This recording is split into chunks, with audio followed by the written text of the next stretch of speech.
ទីបំផុតពូដូរធ្វើបានហើយប្រិយមិត្តទាំងអស់គ្នាបន្ទាប់ពីយកមិញយកឈ្នះក្រុមតែមកលទ្ធផល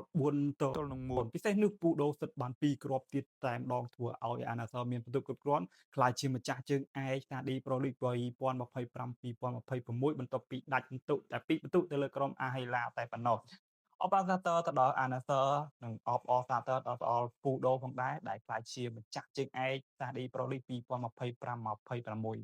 មត្តដឹងហើយពូដូមកចូលរួមជាមួយនឹងអាណាទ័រប៉ុន្មានឆ្នាំនេះមិនអាចជួយឲ្យអាណាទ័រឈ្នះពានជាផ្លូវការណាមួយបានទេប៉ុន្តែពេលនេះពូដូធ្វើបានហើយជួយឲ្យអាណាទ័រក្លាយជាម្ចាស់ជើងឯក Saudi Pro League 2025-26នៅប្រទេសអារ៉ាប៊ីសាអូឌីតជាផ្លូវការ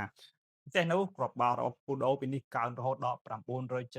គ្រាប់ហើយត្រៀមនឹងបំបីកំណត់ត្រាំ1000គ្រាប់ក្នុងអាជីពបាល់ទាត់របស់គាត់មិនទាន់អស់ទេប្រិមិត្តពូដូនៅមានភារកិច្ចធំមួយទៀតគឺជួយពលរដ្ឋការក្នុងព្រឹត្តិការណ៍ FIFA World Cup 2026នៅសហរដ្ឋអាមេរិកកាណាដានិងមេxicoក្តីសម័យក្នុងអាជីពបាល់ទាត់ចុងក្រោយរបស់ពូដូគឺជួយព្រឹត្តិការណ៍លើកពាន World Cup នៅសហរដ្ឋអាមេរិកនេះហើយក្នុងនាមជា fan ពូដូម្នាក់យើងចង់ឃើញគាត់លើកពានជាលើកចុងក្រោយពិសេសនេះពាន World Cup នេះតែម្ដងចង់ឲ្យពូដូលើកពាន World Cup នៅសហរដ្ឋអាមេរិកនេះជាមួយនឹងពលរដ្ឋការជាលើកចុងក្រោយចុះប្រិមិត្តដែលអ្នកស្នេហាស្រឡាញ់ពូដូ